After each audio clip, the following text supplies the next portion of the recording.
Pasaron 2 semanas que no pude venir y siento que pasó un mes o dos. Es raro. Eh, bueno, Ari me pidió que hoy diera el mensaje porque, bueno, tuvo su problemita con la voz.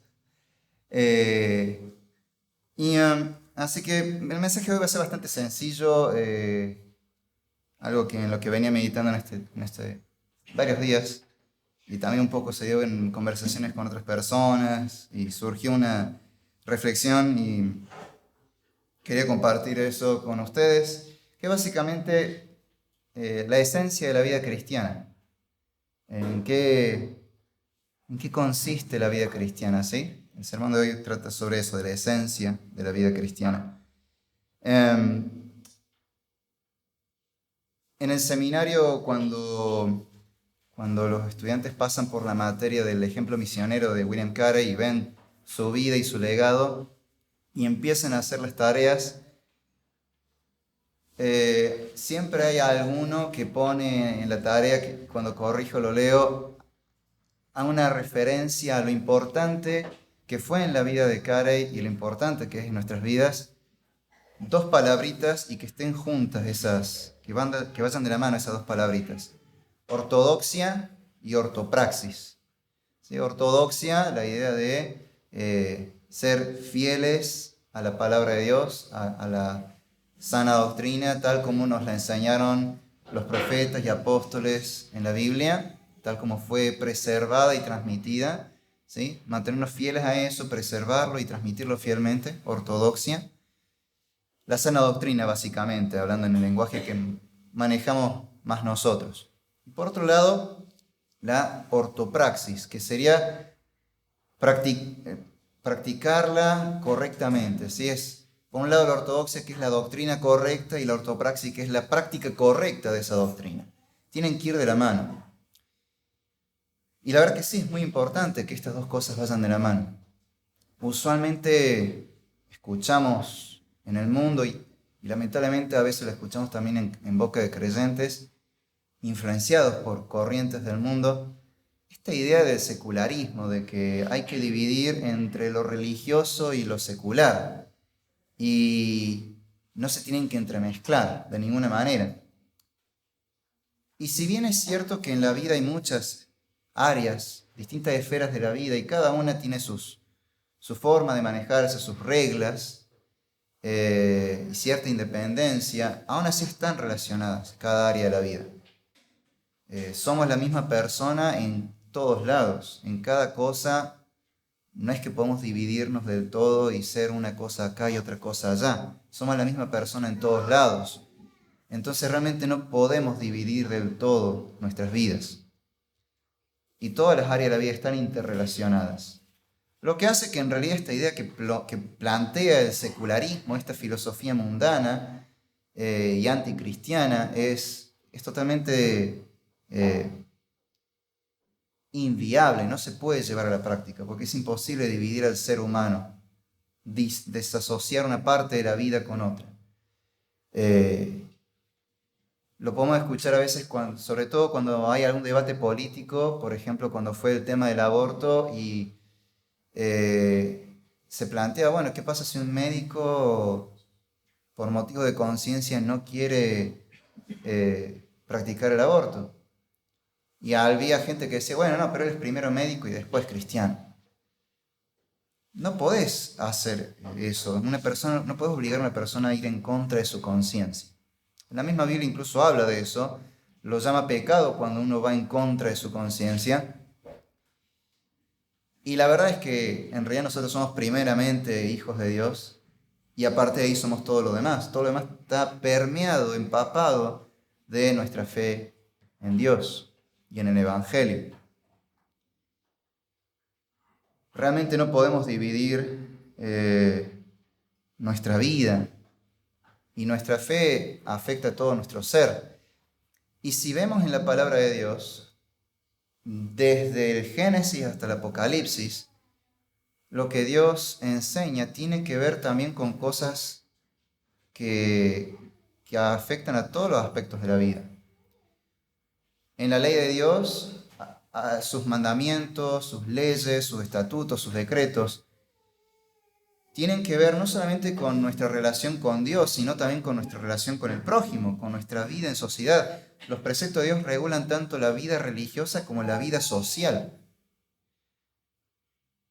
Si vemos un libro como Levítico, uno dice, bueno, se llama Levítico, ¿tendrá algo que ver con los levitas y el sacerdocio? Sí, pero muchos contenidos, muchas leyes de Dios en el libro Levítico tienen que ver con cuestiones de la vida matrimonial, con la salud, cosas que no son puramente religiosas. Vemos que Dios tiene un interés en todo nuestro ser, en toda nuestra vida. Los profetas, cuando exhortaban al pueblo de Israel y lo llamaban al arrepentimiento, les decían, vuélvanse a Dios y dejen de pecar contra su prójimo. Y empiezan a mencionar cosas que tienen que ver con problemas de la sociedad y no tan directamente con la relación personal entre Dios y yo. En el Evangelio, mucha de la enseñanza de Jesús tienen que ver también con esta cuestión. El Sermón del Monte trata tantas cuestiones que tienen que ver con nuestra relación con Dios, como la oración y el ayuno, pero también cuestiones con el trato con el prójimo. Las epístolas generalmente desarrollan el Evangelio primero y después de hablar del Evangelio dicen, por lo tanto, ahora vivan de esta manera. Y empieza a dar un montón de preceptos sobre cuestiones de nuestras relaciones, nuestra vida en sociedad, y que tienen que ver con otras áreas de la vida, no solo lo que se hace en la iglesia el domingo. Entonces, vemos que a Dios le interesa todo nuestro ser y todo lo que hacemos en la vida.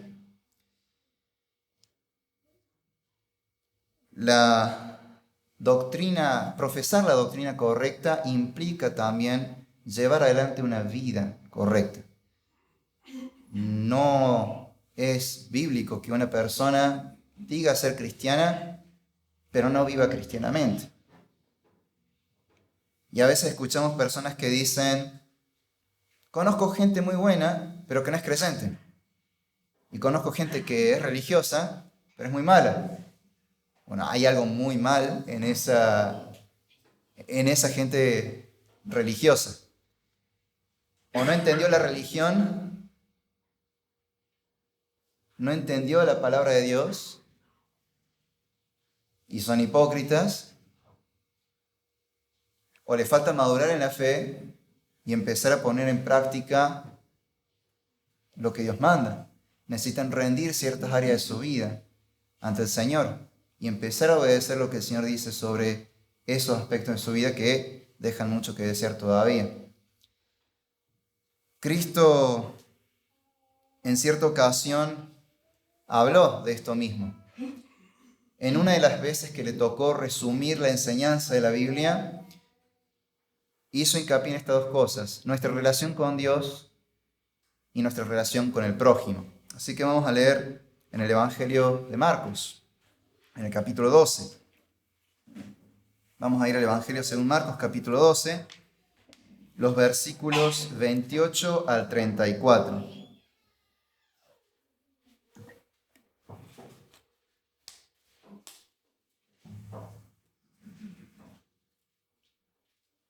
Dice así, Marcos 12, 28 al 34. Cuando uno de los escribas se acercó, los oyó discutir, y reconociendo que Jesús les había contestado bien, le preguntó, ¿cuál mandamiento es el más importante de todos? Jesús respondió, el más importante es, escucha Israel, el Señor nuestro Dios, el Señor uno es. Y amarás al Señor tu Dios con todo tu corazón, y con toda tu alma, y con toda tu mente, y con toda tu fuerza. El segundo es este, amarás a tu prójimo como a ti mismo. No hay otro mandamiento mayor que estos. Y el escriba le dijo, muy bien, maestro, con verdad has dicho que Él es uno, y no hay otro además de Él, y que amarle a Él con todo el corazón, y con todo el entendimiento, y con todas las fuerzas, y amar al prójimo como a uno mismo es más que todos los holocaustos y los sacrificios. Viendo Jesús que él había respondido sabiamente, le dijo: no estás lejos del reino de Dios. Y después de eso, nadie se aventuraba a hacer más preguntas. Amén. El contexto de este pasaje es la última semana de Jesús en Jerusalén antes de ser apresado, enjuiciado y crucificado. Tiene lugar después de la famosa entrada triunfal a Jerusalén. Y si prestamos atención en esos días, antes de la entrada, después de entrar a Jerusalén y antes de su crucifixión, en esos últimos días, pasó mucho tiempo enseñando en el templo y se dieron una serie de debates con las autoridades religiosas del momento, principalmente con los fariseos y al último también con los saduceos, que eran los que estaban a cargo del sacerdocio en el templo. Los fariseos más bien eran los maestros en las sinagogas, tenían más influencia allí en las sinagogas. Se dan esta serie de debates rabínicos que en realidad, por un lado, es muy común en la cultura judía el darse el debate. Para el pueblo judío es muy natural eso, el debate rabínico, o estudiantes de la Biblia debatiendo sobre algún pasaje. Pero esta clase de debates en realidad no se da tanto por esa naturaleza cultural en la que el debate es normal, sino que se da más que nada por una cuestión de oposición. Están tratando de poner a prueba a Jesús y hacer que pise el palito, para descubrirle algún defecto, algo, y digan: ahí está, este hombre es un falso maestro, no puede ser el Mesías, dejen de seguirlo, ya ven lo que ha dicho. Pero todo ese tiempo, en cada situación, cada pregunta que le han planteado, Cristo los termina exponiendo a los otros y de hecho los confronta. Confronta el pecado de ellos, la hipocresía de ellos, su falta de fe en las Escrituras, en el caso de cuando confronta a los saduceos. Básicamente, delante de todo el mundo, responde en el debate y termina refutándolos y confrontándolos y exponiendo el pecado de estas personas delante de todo el pueblo que estaba ahí observando. Y en esa situación, uno de los fariseos que está cerca plantea esta pregunta. Pero fíjense que aquí el Evangelio de Marcos lo presenta como que no es una pregunta capciosa, no es tanto una pregunta para poner a prueba a Jesús, sino que es más bien una pregunta para terminar de definir qué clase de persona es Jesús. Parece que este fariseo, este escriba, empieza a ver en Jesús a alguien respetable. Empieza a ver que lo que su gente estaba diciendo acerca de Jesús estaba mal. Porque dice la Escritura que él, después de escuchar las respuestas correctas que Jesús había dado en estos debates, en estas confrontaciones, en estos actos opositores, le hace una pregunta sobre en qué consiste la Escritura, en qué consiste en esencia la palabra de Dios. Pero no tanto para poner a prueba, es porque ha visto que respondió correctamente y quiere saber definitivamente, a ver, si responde bien esta pregunta, entonces Él es quien dice ser. ¿Cuál es el mandamiento más importante de todos? Para el pueblo judío, la Torá, la ley, es muy importante. Y de hecho, algo interesante cuando uno lidia con un judío es que la forma que abordan la religión es más por el lado del hacer, los actos. La pregunta por algo se centra en cuál es el mandamiento más importante. Normalmente cuando nosotros nos preguntan sobre nuestra fe, nos preguntan, ¿y en qué creen ustedes? Soy bautista reformado. ¿Y en qué creen ustedes los bautistas reformados? Soy evangélico. ¿En qué creen los evangélicos? Pero a un judío no es tanto la pregunta en qué creen los judíos, sino más bien, ¿y cómo se hace? Hay mucho énfasis en la puesta en práctica. Porque hay un aprecio muy grande por la ley de Dios.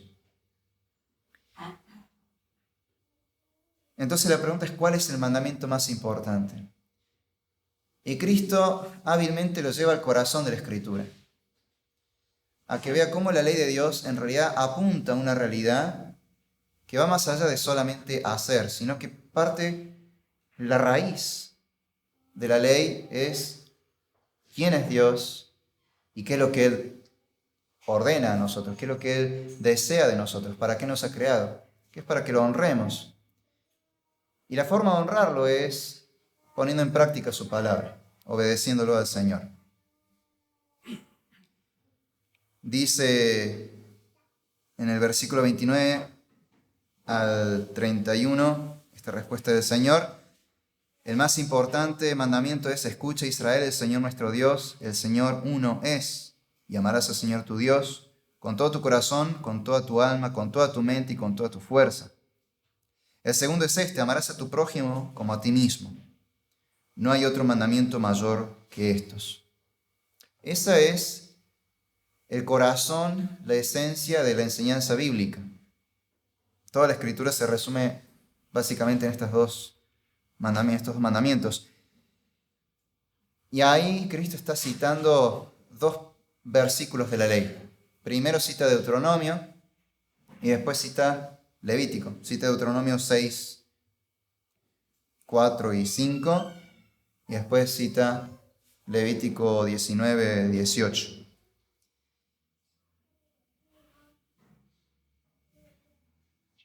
Lo que plantea el primer versículo que cita, el de Deuteronomio: escucha, Israel, el Señor nuestro Dios, el Señor uno es, y amarás al Señor tu Dios con todo tu corazón, con toda tu alma, con toda tu mente y con toda tu fuerza, plantea lo que es básicamente lo que llamamos el monoteísmo ético. ¿Sí? Este pasaje de escucha, Israel, el Señor es uno, obviamente plantea la idea de que nosotros adoramos a un solo Dios, no muchos dioses. Pero el énfasis no está tanto en solamente decir, bueno, creemos en un solo Dios, sino en el hecho de las implicancias que tiene la fe en un solo Dios. Por eso un monoteísmo ético, la fe en un solo Dios que afecta toda nuestra vida. Ya que Dios es uno, toda nuestra vida adora a Dios de forma integral.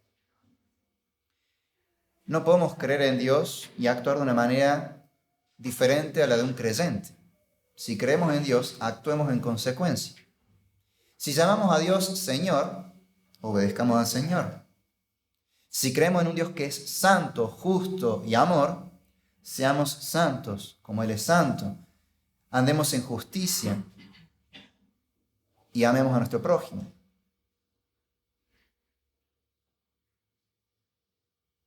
En la Biblia Dios muchas veces nos manda a andar en sus caminos. Es la idea de andar en imitación del Señor. El Nuevo Testamento hace énfasis en esto cuando dice imítenos a nosotros que imitamos a Cristo, o cuando dice también sean imitadores de Cristo como hijos amados.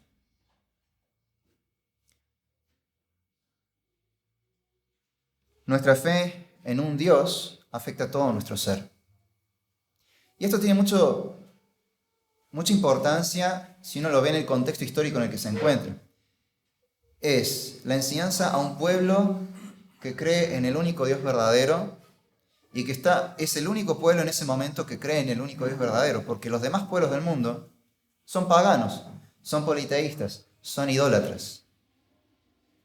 Unos pueblos adoran a los espíritus, son animistas, creen que todos los objetos tienen algún espíritu, un alma o algo. Entonces ven espíritus en todos lados.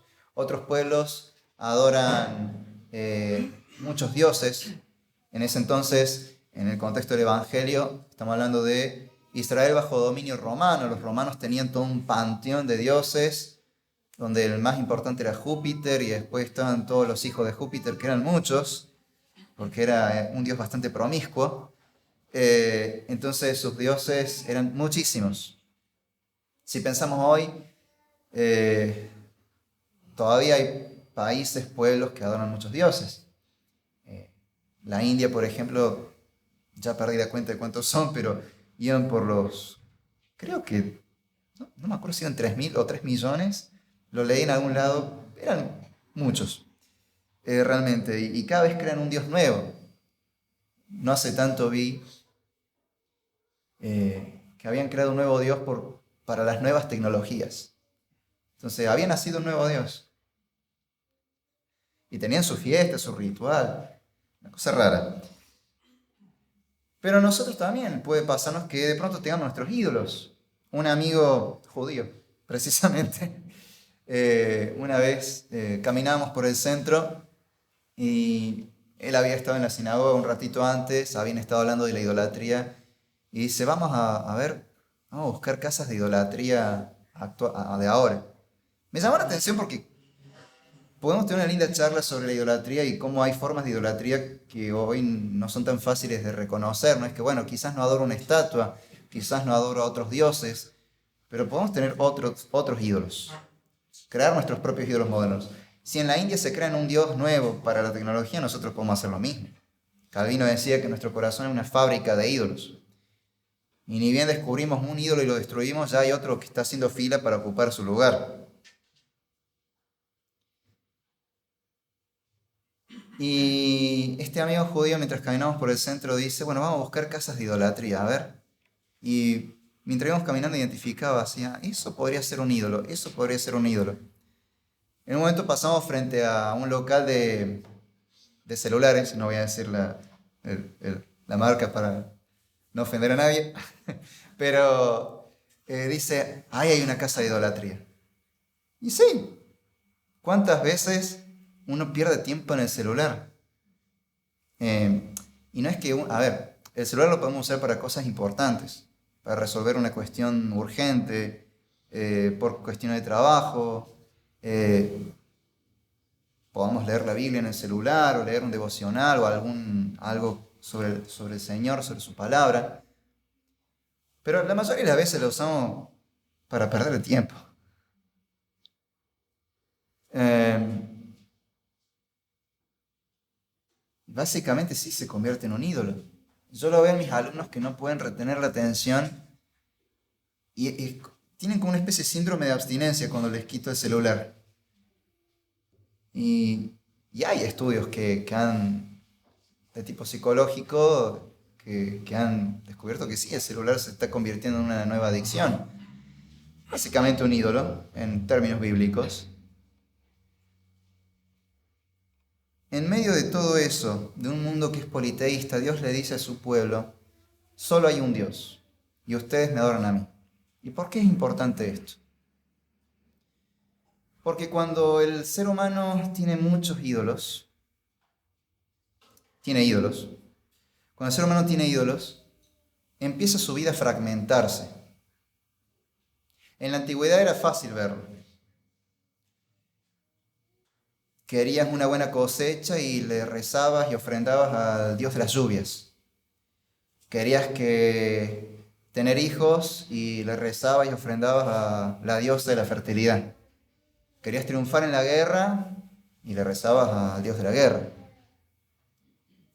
Para lo que quisieras le rezabas a un Dios diferente y no le podías rezar a otro Dios porque no era su área y tu vida básicamente se fragmentaba en distintos dioses. Pablo en Atenas se topa con algo similar y hasta en cierta manera le llama la atención cuando ve en Atenas que hay templos para todos los tipos de dioses y hay uno que dice y para todos los demás dioses que no conocemos.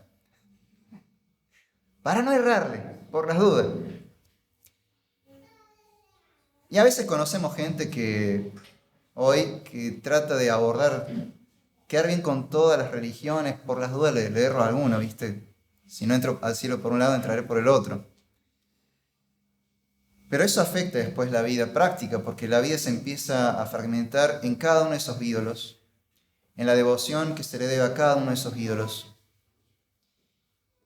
Y también lo que exige cada uno. Si uno piensa en los ídolos de otros pueblos, no había una ley moral unificada. Para un Dios estaba bien hacer ciertas cosas y para otro estaba mal. Pero la gente adoraba a los dos dioses. Era como que mientras vos le ofrendés a ese Dios, no importa la moral, no importa lo que hagas con tu vida. Mientras mantengas contento a esos dioses, está todo bien. Eso afecta a cómo vivimos después nuestras relaciones, en la familia, en el trabajo, con los amigos, con los desconocidos. Pero cuando hay un solo Dios y adoras a un solo Dios, toda tu vida empieza a estar unificada, integralmente empieza a adorar y a servir a Dios en todas las áreas. Lo que plantea este versículo de escucha Israel, el Señor nuestro Dios, el Señor es uno, es ese monoteísmo ético, es la idea de que hay un solo Dios verdadero y ese Dios verdadero es soberano sobre todas las áreas de la vida. Y Él tiene algo para decir sobre cualquier cosa de la existencia humana. Él tiene algo para decir sobre la familia, tiene algo que decir sobre la política, tiene algo que decir sobre tu economía, tiene algo que decir sobre la salud, tiene algo que decir sobre tu trabajo o tus vínculos. También tiene algo que decir sobre la psicología o temas más privados, más internos. Y esto es muy importante que lo recordemos hoy. A veces nos sentimos muy seducidos por lo que ofrece el mundo, porque creemos que Dios no tiene algo para decir al respecto. Y Dios dice mucho sobre muchas cosas, sobre todo. La enseñanza de la Biblia nos plantea toda una cosmovisión, o sea, una forma de ver el mundo, una visión de mundo, que lo abarca todo. Porque Dios es el Señor, el soberano, el Señor de todas las cosas. Es el creador de todo y por lo tanto dueño de todo. Un pastor reformado de fines de 1800 y principios de 1900, Abraham Kuyper, también fue político, fue primer ministro alguna vez. Él decía lo siguiente, que como Dios es soberano, no hay una sola área de la vida, por pequeña que sea, en la que Dios no diga, esto es mío. Dios es soberano y quiere decir que Él es Señor de todo. Entonces toda nuestra vida tiene que estar sometida a su señorío, todas las áreas de nuestra vida. Y como creyentes sinceros, yo sé que adoramos a Dios, que lo amamos de corazón, que realmente le queremos servir, pero no hemos alcanzado la perfección. Todavía el Señor está moldeando nuestras vidas. Hasta que Él vuelva, todavía nos está santificando poco a poco. Entonces es importante que seamos conscientes de que todavía hay áreas de nuestra vida que todavía no hemos rendido a su señorío.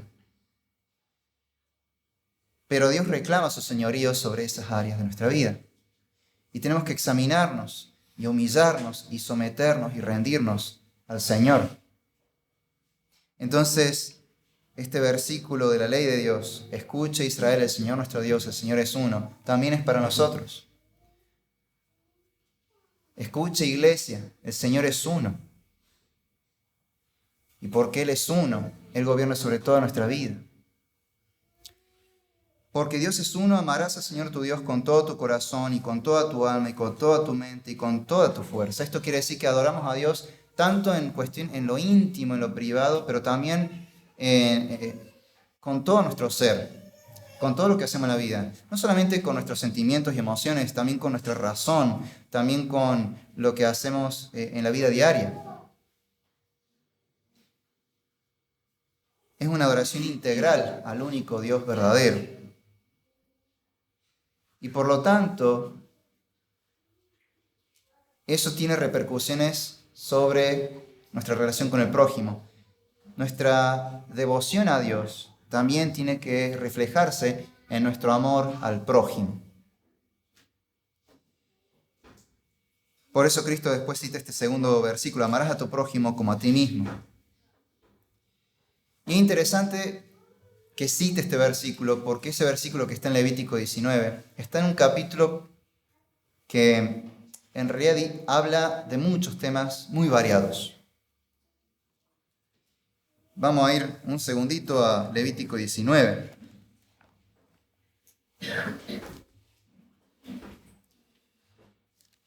Levítico 19 comienza diciendo así: entonces el Señor le dijo a Moisés: habla a toda la congregación de los israelitas y diles: santos serán, porque yo, el Señor su Dios, soy santo. Muy bien, Dios es santo y quiere que seamos santos.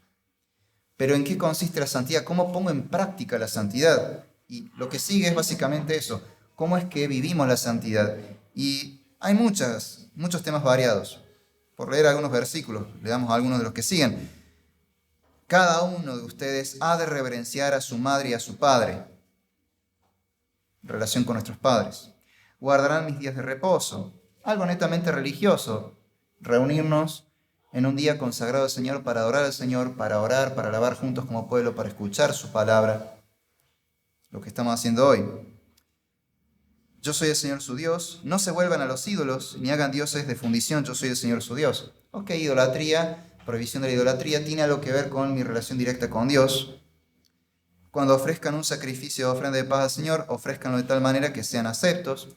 Culto a Dios, ok. Pero más adelante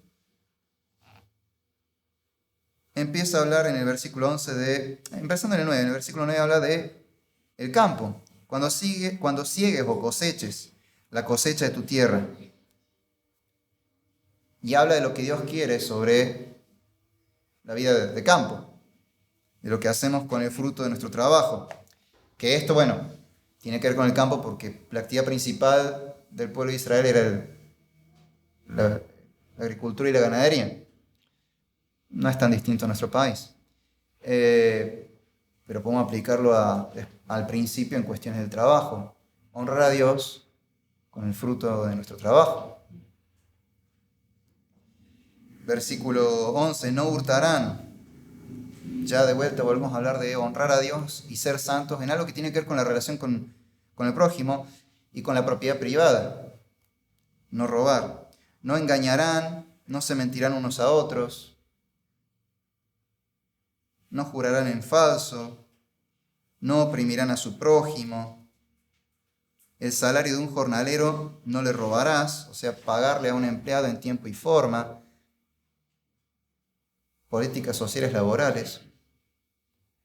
Vemos que la santidad de Dios, que Él exige que imitemos, afecta a todas las áreas de la vida. Y así es todo el capítulo, habla sobre cuestiones que tienen que ver con la agricultura, los juicios, el trabajo, la familia, y de pronto llega al versículo 18. No te vengarás ni guardarás rencor a los hijos de tu pueblo, sino que amarás a tu prójimo como a ti mismo. Yo soy el Señor. Y sigue el capítulo y continúa hablando de todo tipo de cuestiones, muy variadas. Porque en realidad, como Dios es el Señor, y es el único Señor, y no hay otro fuera de Él, Él es dueño y rey sobre todas las cosas. Y Él ha regulado con su palabra toda nuestra vida. Él quiere que lo honremos con todo nuestro ser, en cada área de la vida. Porque todo lo que hacemos es para Dios. Es una ofrenda a Dios. Depende de cómo vivamos, podemos ser una ofrenda grata a Dios, ¿o no? Puede toda nuestra vida ser un acto de adoración a Dios, ¿o no? Me gusta la canción que cantamos hoy de Bendice alma mía al Señor, que está inspirada en un salmo que comienza igual, el Salmo 103. Porque de alguna manera cuando dice bendice alma mía, en realidad lo que está diciendo es bendiga todo mi ser al Señor. De hecho, el Salmo dice, bendice alma mía al Señor. Y vamos a leerlo bien, para citarlo bien. Salmo 103. Vamos a ir rapidito ahí. Si lo vamos a citar, lo vamos a citar bien. Bendice alma mía al Señor y bendiga todo mi ser, su santo nombre. No se queda solo con, bueno, mi alma, mi relación personal con Dios, porque la religión es algo privado, dice el secularismo, dice el mundo. Acá no, el Salmo dice, bendice alma mía al Señor, bendiga todo mi ser, su santo nombre. Todo mi ser es, todo mi ser, toda mi vida, todas las áreas de mi vida deben adorar a Dios. Eso es lo que significa amarás al Señor tu Dios con todo tu corazón, con toda tu alma, con toda tu fuerza, y amarás a tu prójimo como a ti mismo. Nosotros honramos a Dios con nuestras emociones y también ponemos la razón al servicio de Dios. A eso se refiere con todo el corazón y con toda la mente.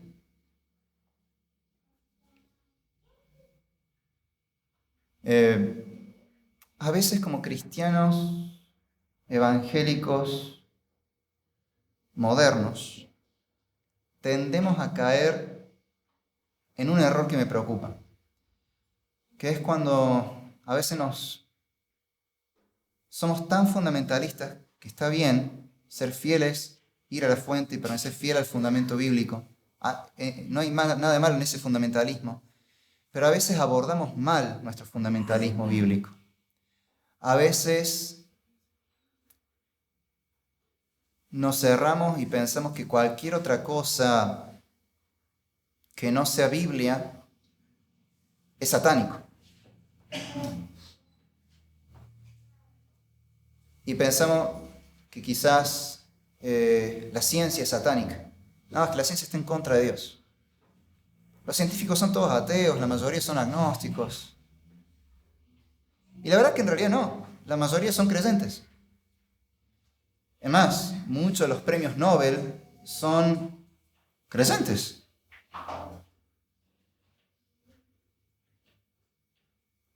Pero de alguna manera no hemos creído este mito del secularismo de que la ciencia está en contra de Dios, reprueba que la Biblia está mal. No hemos creído que la ciencia realmente dice eso, entonces cualquier cosa científica no, satánico. Pero en realidad, la ciencia estudia la creación de Dios. Por lo tanto, de alguna manera estás estudiando acerca de Dios. No hay nada malo en estudiar ciencia. Siempre y cuando recuerdes que Dios es el padre de esa ciencia.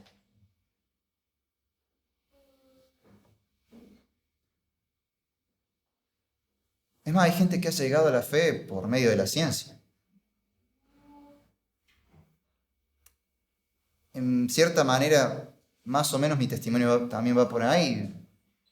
En algún momento de mi vida me convenía ser ateo, así no tenía que lidiar con mi conciencia, pero me gustaba mucho, era muy ñoño, entonces me gustaba mucho leer en la escuela bien el libro de biología, de química, de física, me gustaba la ciencia.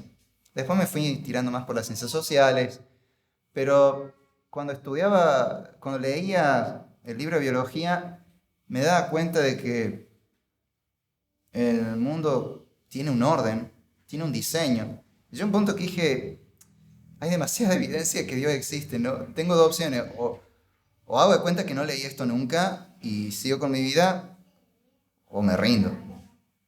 Y no podía con la conciencia, era una cosa que dije, bueno, me rindo, Dios existe.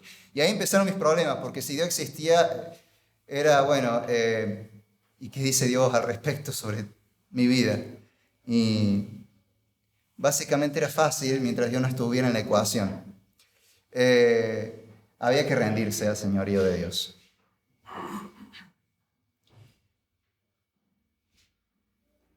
Me acuerdo también de un diálogo de un hombre ateo en un tren con una persona que estaba leyendo la Biblia y el ateo le dice, ¿cómo usted cree en esas tonterías? Y el hombre le empieza a explicar cómo la Biblia realmente era concordaba con lo que dice la ciencia.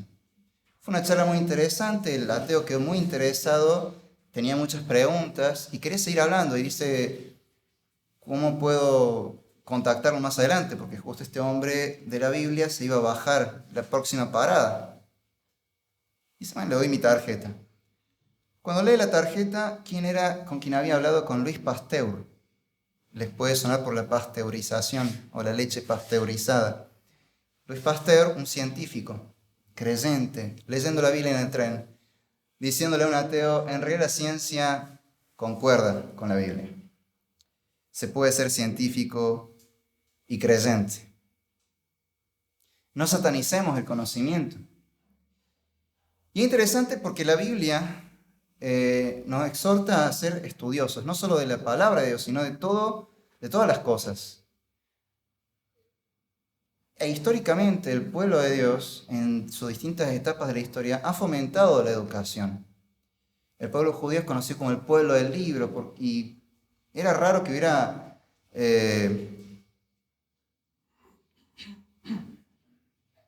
hay un dicho en el judaísmo que es un judío antes de leer un libro te escribe uno. Dando esta idea de que un pueblo que le gusta inquirir, aprender... y de hecho, antes de Cristo, uno encuentra muchos grandes eruditos que enseñaban al pueblo sobre todos los aspectos de la vida, pero a partir de la palabra de Dios. Muchos sabios han salido de ahí. Luego de la llegada de Cristo, eso continúa con la iglesia. En la Edad Media, mal llamada la época oscura, se crean las primeras universidades. Fueron los cristianos los que crearon las universidades. En el tiempo de la Reforma, la educación pública y mixta fue obra de los reformadores. De hecho, yo cuando estaba estudiando en el profesorado, tuve que leer a un italiano que resulta que después me enteré que era un reformador, que es uno de los padres de la pedagogía. Somos un pueblo que fomenta el estudio. No solo el estudio de la Biblia, sino de todas las cosas. Porque entendemos que todo es creación de Dios y que todo de alguna forma puede honrar a Dios. Honramos a Dios también con nuestra razón. Honramos a Dios con nuestras emociones y nuestros sentimientos. A veces nosotros los reformados tendemos hoy tendemos quizás a cuidarnos mucho de no exagerar la parte emocional, porque algunos hermanos más inmaduros en la fe exacerban tanto eso que terminan pecando, dejándose llevar por las emociones y los sentimientos. Pero también podemos honrar a Dios con los sentimientos y las emociones. Solamente tenemos que ponerlo al servicio de Dios. En los momentos que cantamos la alabanza, en los momentos que amamos a nuestros hermanos, estamos poniendo emociones, estamos poniendo sentimientos y estamos honrando a Dios por medio de esas cosas. Honramos a Dios con todo nuestro ser, con todo nuestro corazón, con toda nuestra mente y también con toda nuestra alma, cuando nos ponemos al servicio de Dios en las cuestiones, en lo que serían las disciplinas espirituales, cuando dedicamos tiempo a la oración, cuando dedicamos tiempo cada día al estudio de la palabra, cuando de vez en cuando decimos ayunar para dedicarnos de lleno al estudio de la palabra y a la oración, cuando antes de comenzar una tarea bendecimos, alabamos al Señor y pedimos su bendición sobre esa tarea. Cuando nos congregamos, cuando los hermanos nos juntamos, quizás no en la iglesia, sino en alguna casa a charlar, a tener amistad, a tener comunión, también podemos aprovechar ese tiempo para hablar de las cosas de Dios y que no sea un tiempo trivial, una conversación vana y superficial, un tiempo perdido, sino que como somos creyentes, en algún momento vamos a hablar de las cosas de Dios. Los hijos de Dios en algún momento hablan de las cosas de Dios. También honramos a Dios con todas nuestras fuerzas. Y esta palabra fuerza implica en realidad lo que hacemos, nuestra actividad laboral. Por lo tanto, tiene que ver con nuestras acciones y particularmente el fruto de nuestro trabajo. Proverbios 3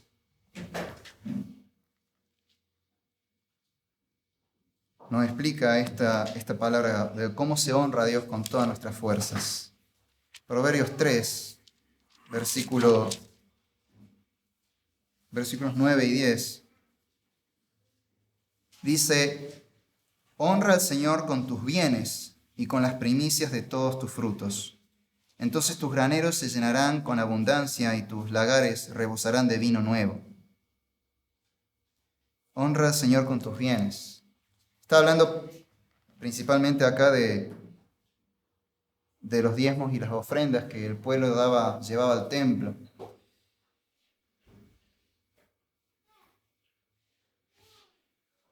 Y el principio bíblico fundamental que le da sentido a esta palabra se puede aplicar de muchas maneras en nuestras vidas hoy.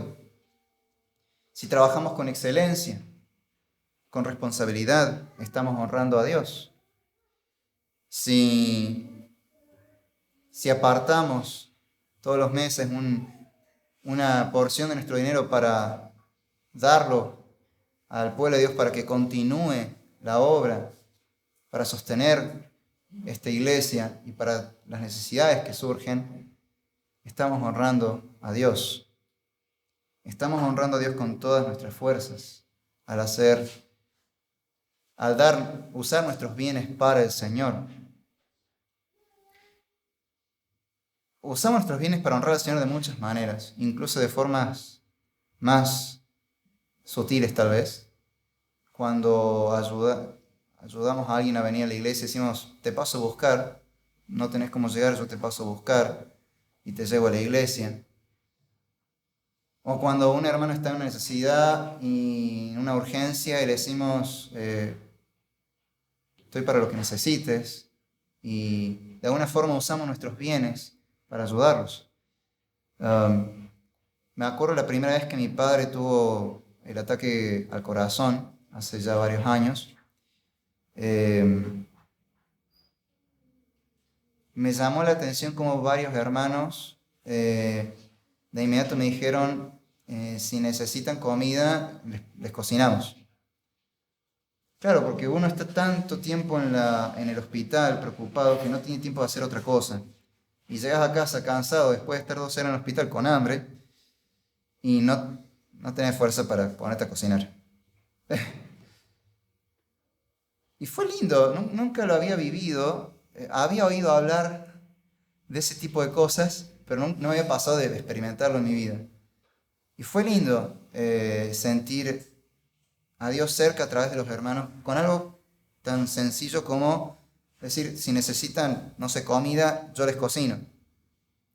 Eso también es honrar a Dios con nuestros bienes, en este caso, porque esa persona está poniendo plata para comprar alimentos que después va a cocinar en su cocina con sus utensilios. Está poniendo sus bienes, está poniendo su tiempo también. Honramos a Dios con toda nuestra fuerza, o sea, con todos nuestros actos y con todos nuestros bienes, con todas nuestras posesiones. Y honramos a Dios cuando amamos a nuestro prójimo como a nosotros mismos. Y este versículo a veces puede ser mal aplicado. A veces escuchamos como: bueno, tenés que aprender a amarte primero vos mismo para poder amar al otro. En cierta manera es verdad. San Agustín decía algo parecido. El tema es que tiene que ser al mismo tiempo. No tengo que esperar a aprender a amarme a mí mismo para poder amar a mi prójimo. Tengo que aprender que estoy hecho imagen y semejanza de Dios y que mi prójimo también. Y que por eso debo amar a mi prójimo. Porque estamos hechos y semejanza de Dios. Hechos a imagen y semejanza de Dios. Entonces, cuando amamos a nuestro prójimo, estamos honrando a Dios. Nosotros, ¿cómo le expresamos el amor a Dios? a través de las alabanzas, de la oración, de la devoción a Dios, pero también a través de cómo tratamos a los demás. Cuando amamos a una persona, por lo general decidimos hacer cosas muy concretas, como darle un abrazo, compartir tiempo juntos, compartir un mate. ¿Cómo amamos a Dios de esa manera? No puedo poner un mate ahí y decirle, bueno, Dios, para vos. Sí le puedo decir a Dios te amo a través de una alabanza, a través de mis oraciones, pero ¿cómo abrazo a Dios? El amor a Dios se va a expresar sobre todo en la mayor parte del tiempo en cómo amo a mi prójimo, en cómo trato a mi prójimo. Y acá es muy importante esto, muy llamativo, porque no es que dice procura amar, es amar a tu prójimo, es una orden. ¿Cómo se puede ordenar a alguien que te ame? Es que el amor en realidad no es una emoción ni un sentimiento. Hoy pensamos mucho, es que amor a primera vista, como que vos no elegís de quién te enamorás porque lo amás y hablamos de las emociones y los sentimientos. Pero en realidad el amor no es eso. El amor es un acto de la voluntad. Que después implica emociones, sentimientos, sí, obvio. Pero nace de un acto de la voluntad. Uno decide amar a esa persona. Y bueno, en este aspecto no tengo nada de autoridad para hablar, pero por lo que he escuchado de los que están casados, creo que ellos lo van a entender mejor que nadie. Todos los días elegir amar a la persona con la que estás al lado. Vos la elegiste, después la conociste un poco más, hubo cosas que quizás, bueno, no te gustaron tanto, pero elegís amarla cada día. Es un acto de la voluntad. Y a tu prójimo vos decidís amarlo. Decido amar a mi enemigo. Decido amar a esa persona que me trató mal, que me tiene rencor. Decido amar a esta persona que no conozco, que es un desconocido, pero decido amarlo y tener misericordia y compasión de esa persona. El amor es eso, un acto de la voluntad. Y Dios nos ordena que voluntariamente amemos. Amamos siendo justos y compasivos con nuestro prójimo más próximo. La palabra prójimo etimológicamente viene de la misma raíz donde viene la palabra próximo. Se refiere a la persona que está a nuestro lado, nuestro vecino, el que está próximo a nosotros. A veces escucho gente que dice cosas como, ¿por qué los niños se mueren en África y pasan hambre? ¿Dónde está Dios? No vayamos tan lejos. Acá hay necesidades.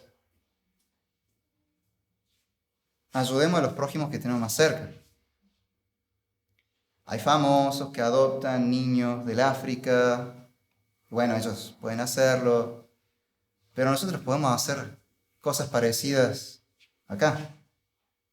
No hace falta que pensemos en los necesitados que están en la otra punta del mundo. Pensemos en los necesitados que tenemos más cerca. Y de hecho la prioridad tiene que ir de los más cercanos a los más lejanos. Yo puedo poner de ejemplo algo que he aprendido a hacer en los últimos años y que trato de mantenerlo así. Hay una parte de las ofrendas que yo separo del mes que son para ayudar a algún necesitado. La prioridad, como tiene que ser mi prójimo más próximo, lo más cercano que tengo son mi familia. Entonces, si hay un familiar que necesita algo, tengo con qué ayudarlo. En segundo lugar, mi iglesia, mis hermanos de la iglesia, mi congregación. Y en tercer lugar, el resto de la gente. Por ahí pasa que alguien pasa por la casa pidiendo una ayuda, o me topé con alguien en la calle, camino al trabajo, y alguien que vi que estaba con alguna necesidad y bueno, sí, tengo con qué ayudarlo. Pero si bien estoy atento a todos esos casos, pongo las prioridades.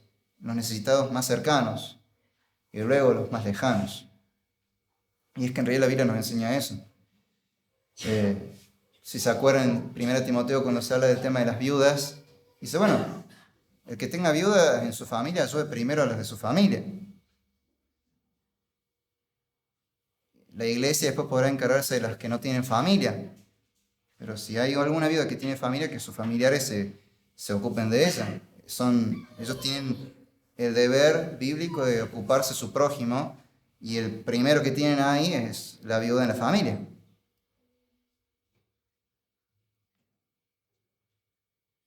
Seamos compasivos, tratemos rectamente, con justicia, a nuestro prójimo, no oprimiendo, no maltratando, buscando siempre el perdón, la reconciliación, la compasión, ponernos en el lugar del otro. Eso es lo que significa la palabra compasión.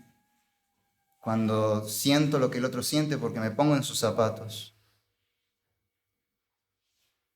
Cristo hizo eso también. De hecho, el acto de hacerse hombre se puso en nuestro lugar. Fue a la cruz en nuestro lugar. Se puso en nuestro lugar. Él es el primer compasivo. Él es el compasivo y misericordioso.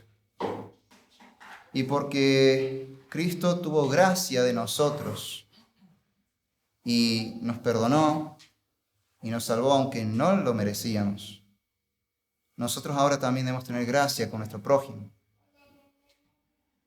En Colosenses 3 dice, Dios los perdonó a ustedes, ahora ustedes hagan lo mismo con su prójimo.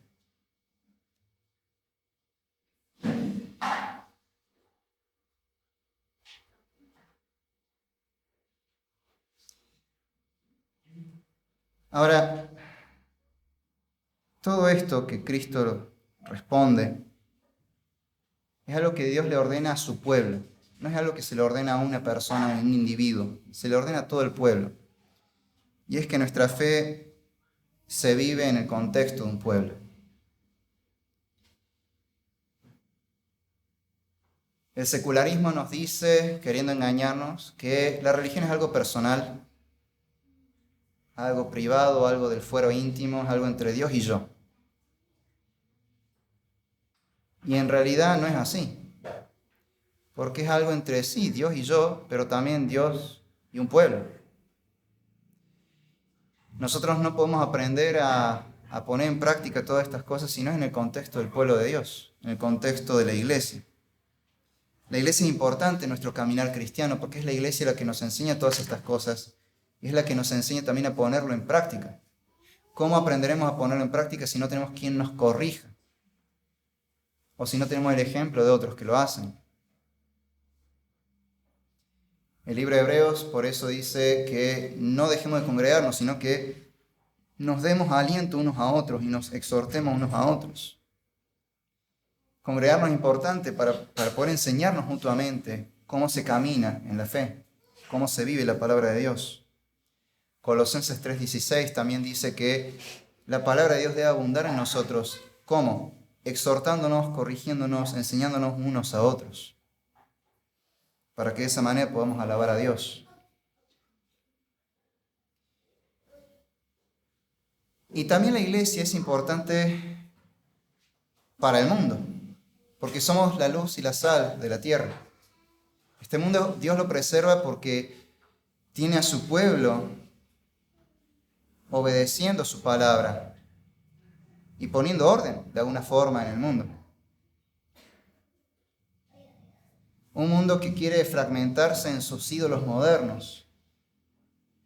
No se da cuenta que se está autodestruyendo. Y allí está el pueblo de Dios, predicando su evangelio, viviendo la palabra de Dios, siendo luz del mundo, iluminando a las personas con la verdad de Dios, con lo que Dios dice sobre todas las cosas en la vida. Y también somos de esa forma la sal de la tierra. Servimos de alguna forma para conservar, para preservar este mundo y evitar su total decadencia y destrucción.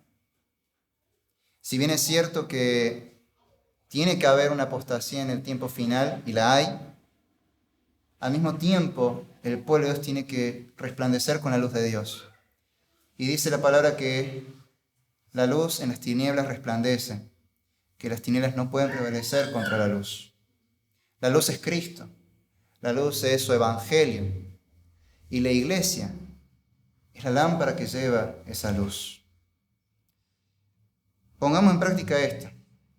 Sometamos todas las áreas de nuestra vida al señorío de Cristo, nuestro Señor y Rey. Y honremos a Dios en todas esas áreas. No solo en lo personal, también en lo público. No solo en lo puramente religioso, sino también en el resto de la vida. Y de esa forma estaremos glorificando a Dios y también llevando más personas a que conozcan al Señor verdadero y se sometan a Él. Pidamos a Dios que nos dé la sabiduría para poder llevar esto a la práctica. La doctrina correcta junto con la práctica correcta de su palabra. Oremos. Señor, gracias por tu gran misericordia. Gracias por habernos amado y salvado aunque no lo merecíamos. Haber tenido esta compasión y ocupar nuestro lugar. Haber sido tentado en todo, pero sin pecar. Representarnos en la cruz y salvarnos, darnos la vida. Señor, como tu pueblo queremos rendirnos a ti. Ayúdanos a examinarnos y a ser humildes y confesarnos todos nuestros pecados para que rindamos todas las áreas de nuestra vida a ti cada día. Sabemos que hasta que tú vuelvas vamos a seguir siendo santificados y cada día irás moldeándonos, quebrantándonos y enseñándonos a rendirnos cada vez más a tu señorío. Haznos dóciles a tu palabra para que realmente seamos obedientes y nos sometamos a ti, el único Dios verdadero, el Señor de señores. Y que te honremos con toda nuestra vida, en todas las áreas. Enséñanos a cómo podemos honrarte en nuestros trabajos, en nuestra familia, en nuestras amistades, en nuestros hobbies, en nuestros tiempos de ocio, en todo momento y en todo lugar. Con todo nuestro ser, que te bendigamos y te alabemos y te honremos. Ayúdanos a poner en práctica esta tu palabra, la esencia de la vida cristiana, que es amarte con todo nuestro ser, con todo lo que tenemos y con todo lo que somos. Y por lo tanto también llevar vidas que te honren en nuestras relaciones, en nuestro trato con el prójimo.